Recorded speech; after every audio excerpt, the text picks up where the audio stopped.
नमस्ते दोस्तों। ये तो आपको पता ही है, राम से ही शुरुआत होती है और राम से ही अंत होता है। मैं 2 महीने से वीडियो नहीं बना रही थी क्योंकि हमारे घर पे संकट था बहुत बड़ा।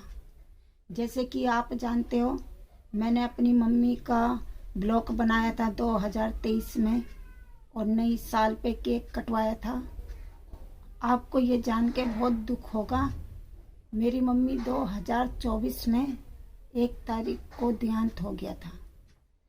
हम हॉस्पिटल में थे और मेरी माँ ना तो बिस्तर से उठ सकती थी और ना खड़ी हो पाती थी। मेरी बड़ी वाली बहन सेवा पानी करती थी। आपको पता है, हम 3 बहन और 1 भाई है। हॉस्पिटल में बार बार माँ को दिखा रहे थे। हर कोई डॉक्टर यही कह रहा था कि थोड़ी उम्र ज़्यादा है और कंडीशन बचने की नहीं है। लेकिन कहते हैं ना, जब माँ जन्म देती है तो हार भी नहीं मानते बच्चे, और हमें यकीन नहीं था। हमारी माँ 2024 में 1 तारीख को छोड़ के चली जाएगी। आपको तो पता ही है, जब तक 1.25 महीना नहीं हो जाता तो ब्लॉग नहीं बनाते और ना ही वीडियो बनाते हैं। पहले भी मैंने छोड़ दी थी वीडियो बनानी, जैसे खाने का दिखाती थी, क्योंकि माँ बीमार थी और माँ की इच्छा थी हम बहन भाई मिल के रहें, एक साथ रहें और मिल के रहें। आपको तो पता है, मेरी छोटी वाली बहन भी वीडियो बनाती है, अब वो भी नहीं बना रही। मन ही नहीं करता खाने का या वीडियो बनाने का। 1.25 महीने हो गया है मेरी माँ को गुजरे हुए।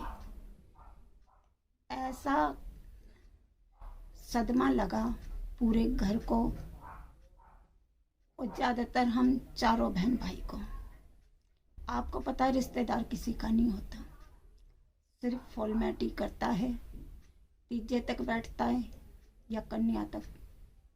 उसके बाद कोई भी घर में देखने नहीं आता कोई जिंदा है या मर गया है। अपनी लड़ाई खुद ही लड़नी पड़ती है।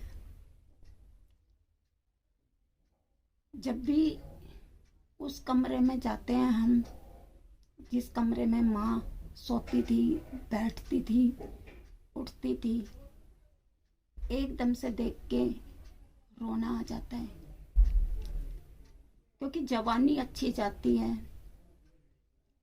और बच्चापन अच्छा जाता है। लेकिन जब बुढ़ापा आता है ना,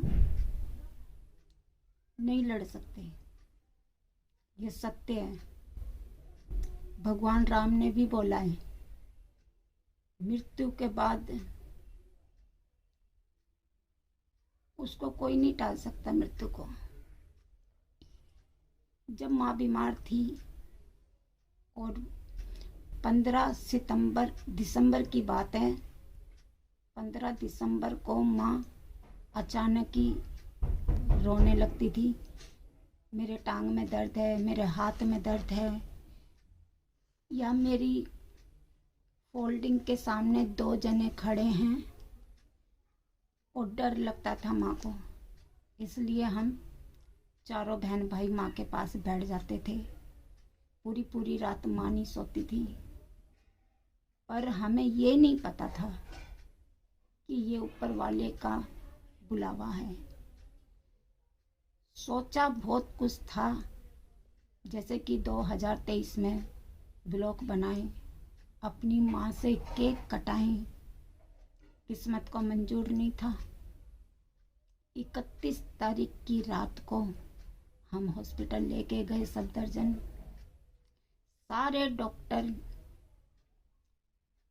हर कोई डॉक्टर छुट्टी पे था और नए साल बना रहा था। क्या डॉक्टरों का फर्ज नहीं है बीपी चेक करें या धड़कनें देखें? ऑक्सीजन लगा दिया मेरी माँ को और सब चले गए छुट्टी पे, अपने अपने दोस्तों को नए साल की बधाई दे रहे थे। हर किसी डॉक्टर का फर्ज होना चाहिए कि बीपी चेक होता रहे, लेकिन किसी ने भी बीपी चेक नहीं किया था।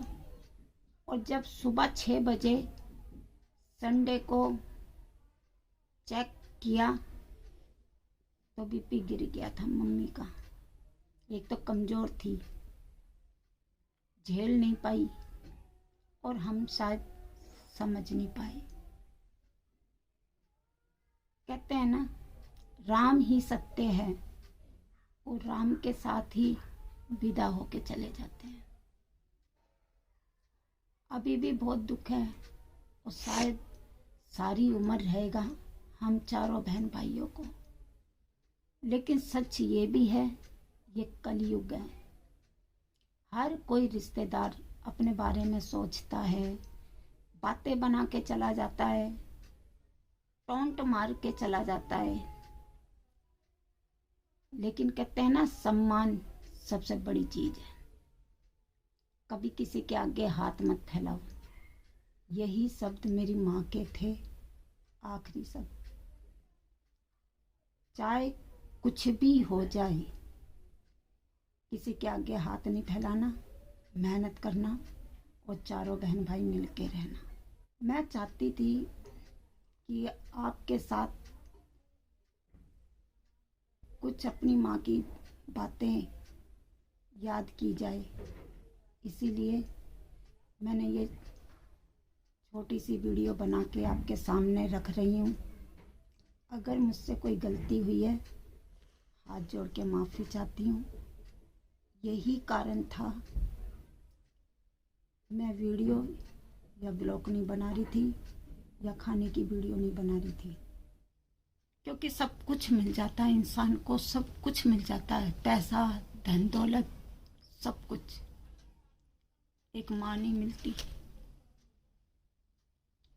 कहते हैं ना, मौत तो सबको ही आएगी, और यही सच है। किसी को जल्दी और किसी को देर में, पर ऊपर वाले ने बहुत गलत किया। नए साल की शुरुआत थी और हमारा सब कुछ खत्म कर दिया, हमारी माँ छीन के। इसी वीडियो के साथ मैं आपसे विदा लेती हूँ। अगर मेरा दुख समझने की कोशिश करना, क्योंकि एक माँ बेटी का दिल का रिश्ता होता है। भगवान करे सबकी माँ सुख शांति से रहे, कभी उनके सर से माँ का साथ ना छूटे। धन्यवाद।